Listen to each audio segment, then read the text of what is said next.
How does a victim, we're talking about the woman here, how does she stop being a victim? How does she stop being a victim when she's ready to stop? Or how can she back off from being a victim to gather her mind frame, to gather her wherewithal, and then move on to a safer pasture?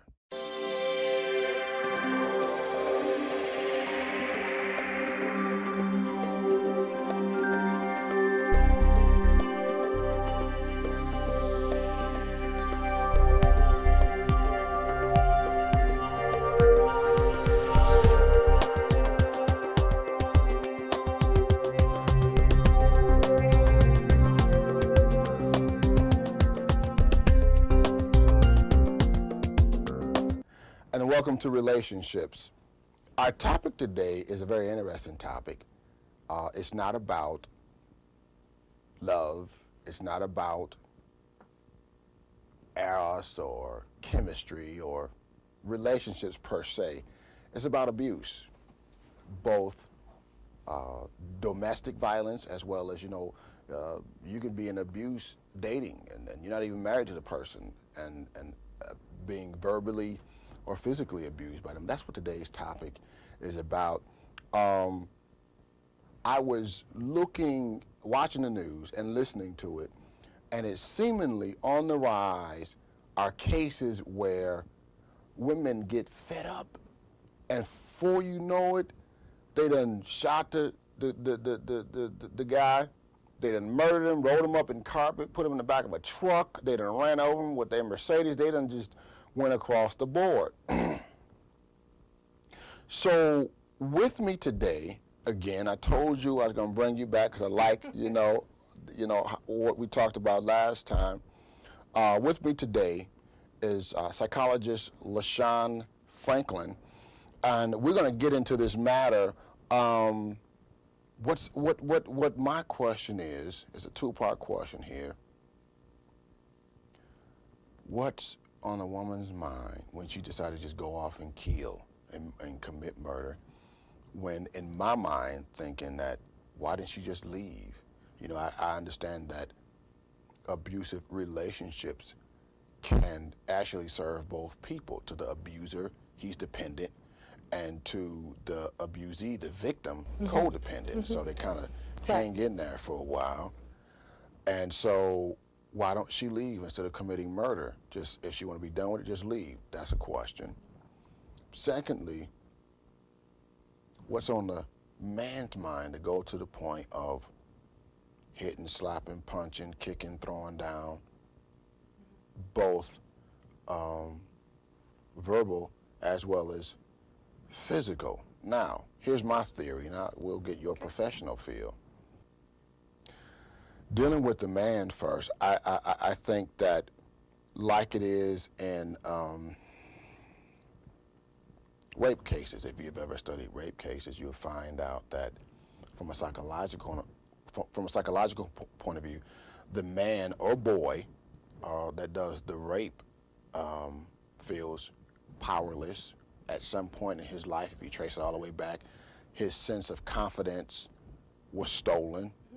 His sense of masculinity or being in control of himself or power was stolen, either by another abusive situation or by whatever experience dominated him long enough to zap his sense of confidence and power and manhood or boyhood.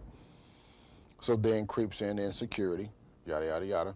And so rape is me gaining my power back over that thing that I fear. Right. Right. And so, in my mind, the same thing as it goes to abuse. I feel powerless. I feel bad, or even if it's an issue in one's life, I feel powerless to overcome this issue. I don't like who I am. I don't like what I see out of myself. I don't like where I am in life. And so, when I get angry, I take it out on whatever I feel that I can have power over. And you know what?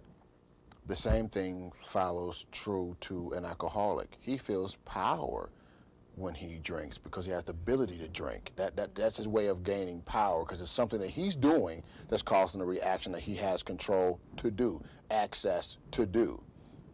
Now, but I'm puzzled about why the woman just don't leave. I'm puzzled, totally puzzled, but I have no knowledge on that. But give me your point of view first with the woman. In a lot of cases, women have at one point or another tried to leave or threatened to leave. And then the severity of the abuse increased with each threat, or car keys taken away, credit cards, money, you know, the abuse increases and they feel helpless, okay? Then there are other cases where, you know, women actually leave and then come back because there's that codependent part. He needs me, or he's going to get better. If I'm in his life, I'm the best thing in his life. I can help him change. I can soothe. And it's a false sense because she received something from that relationship, a sense of being needed, insecurity of being on her own, the fear of being alone at all. I remember it was a saying that was very popular when I was coming up. A piece of man is better than no man at all. Wow. And it was a mentality, I feel, you know, that was inbred culturally in my neighborhood. You know what I'm saying? There was always an underlying current of, oh, you don't have a man? Oh, you don't have a man to do, you know, you're not married, but so you got to have a man or two, you know what I'm saying? And that fear and that expectation of being alone was overwhelming. So women stayed in abusive relationships, or they felt that having children by these men would help secure the relationship. He'll change, he'll soften with children, you know. So, you know, that falsehood about relationships was culturally, I think, acceptable for many, many years, in many cultures even. Women stay for many reasons. It can be for their children, it can be for economic stability.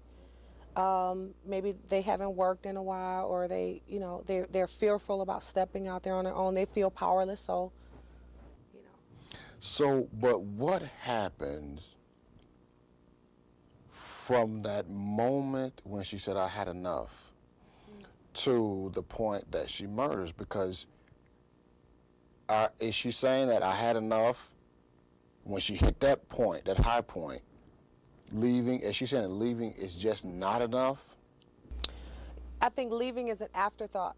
Usually when a person murders in a situation with domestic abuse, a large majority of the time it's a crime of passion.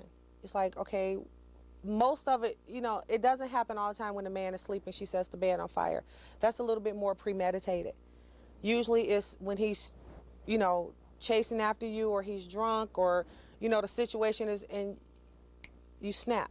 It's a psychotic break to a certain degree, and her severe need to be out of that pain supersedes any rationale. But you know what? The 3 cases I heard recently, the one about the woman that, I think she stabbed him in his sleep, rolled him up in the carpet, and drove around with him in a truck for a while, and then the police just went to the truck and got him out. I heard another one where she poured hot oil on him while he was asleep, so he basically died in his sleep. And then I think the other one was, what was the other one? I think it was another one where, again, he was asleep. He was powerless, you know? Yeah. So, I mean, in that time, when you could just, you catch him asleep, you can creep out, you can leave. Not all the time. I know of a situation that happened in my family, you know, many, many years ago, where one of the females in my family was trying to leave her husband. She did. She packed up her kids.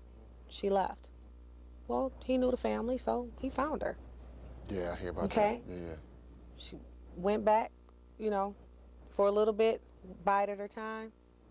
She left again, this time out of state.